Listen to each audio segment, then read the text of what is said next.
सभी लोगों को सादर जय जिनेन्द्र।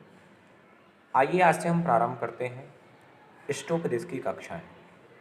तो आइए सबसे पहले हम यह समझ लें कि इष्टोपदेश जो ग्रंथ है यह किन आचार्य ने लिखा है और किस उद्देश्य से लिखा।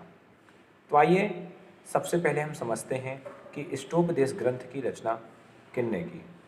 तो इष्टोपदेश ग्रंथ की रचना दिगंबर जैनाचार्य पूज्यपाद स्वामी के द्वारा की गई थी। और इष्टोपदेश ग्रंथ इसका नाम क्यों पड़ा, इस विषय में हम चर्चा करते हैं। तो इष्टोपदेश का अर्थ सीधा सा हम लगाएं तो इष्ट उपदेश अर्थात ऐसा उपदेश जो इष्ट हो अर्थात हितकारी हो। किसके लिए हितकारी? आत्मा के लिए हितकारी। तो जो आत्मा के लिए हितकारी वचन है, जो हितकारी उपदेश है, ऐसा उपदेश इष्टोपदेश कहा गया है। तो जैनाचार्य पूज्यपाद स्वामी के द्वारा ये इष्टोपदेश ग्रंथ, जिसमें लगभग 52 गाथाएं हैं, उसके द्वारा इष्ट का उपदेश दिया गया है। तो आइए आज से हम इष्टोपदेश ग्रंथ प्रारंभ करते हैं।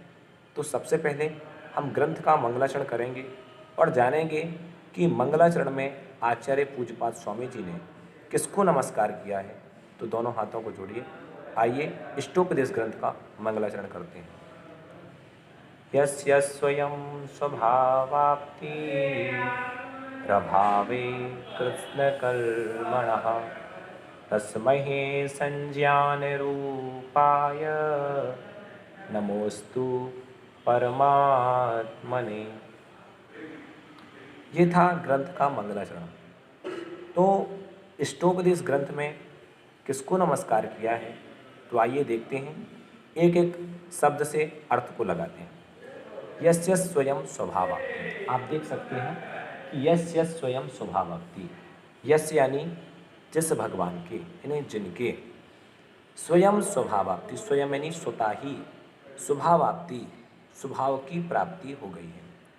तो यस्य यानी जिनको, यस्य यानी स्वतः ही, स्वभावाप्ति यस्य स्वयं यानी स्वतः ही, स्वभावाप्ति स्वभाव की प्राप्ति हो गई है। फिर से देखें, यस्य यानी जिनको, स्वयं यानी स्वतः ही, स्वभावाप्ति यानी स्वभाव की प्राप्ति हो गई है। यस्य स्वयं स्वभावाप्ति रभावे कृष्ण कर्मणः, रभावे यानी अभाव, अभाव हो जाने से, कृष्ण यानी समस्त, कर्मणा यानी कर्मों के। अब स्वभाव की प्राप्ति कैसे हुई? तो समस्त कर्मों के अभाव हो जाने से जिन्हें स्वतः ही स्वभाव की प्राप्ति हो गई है। हमारा स्वभाव कैसा है? उपयोगो लक्षणम, जीव का लक्षण कैसा है? जानना और देखना। ऐसे शुद्ध स्वरूप को जिनने प्राप्त कर लिया है, कैसे प्राप्त किया है? आठों कर्म के नष्ट हो जाने पर। तस्मै संज्ञान रूपाय, ऐसे उन संज्ञान अनंत ज्ञान रूपी, तस्मै संज्ञान रूपाय, उन अनंत ज्ञान स्वरूपी जो परमात्मा है, नमोस्तु परमात्मा ने, नमस्कार करता हूँ, नमोस्तु यानी नमस्कार करता हूँ परमात्मा ने, परमात्मा को। ऐसे अनंत ज्ञान स्वरूपी जो भगवान हैं उनको मैं नमस्कार करता हूँ। ऐसे कौन से भगवान?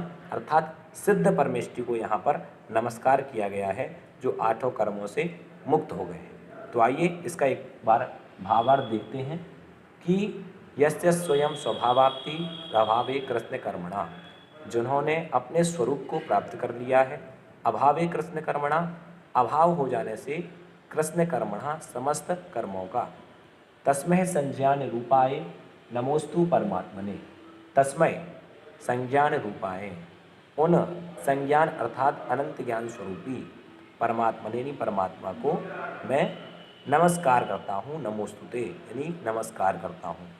तो इस प्रकार से इसका भावार्थ यह हुआ, यहाँ पर आचार्य पूज्यपाद स्वामी ने किन्हें नमस्कार किया? तो जिन्होंने समस्त कर्मों के अभाव हो जाने से अपने स्वरूप को प्राप्त कर लिया है, ऐसे अनंत ज्ञान स्वरूपी सिद्ध परमात्मा को नमस्कार किया गया है। तो दर्शकों, आज हमने देखा कि आचार्य पूज्यपाद स्वामी ने मंगलाचरण में किसको नमस्कार किया है। कल हम पुनः अब दूसरी गाथा के साथ आपके बीच उपस्थित होंगे। तब तक के लिए सभी लोगों को सादर जय जिनेन्द्र।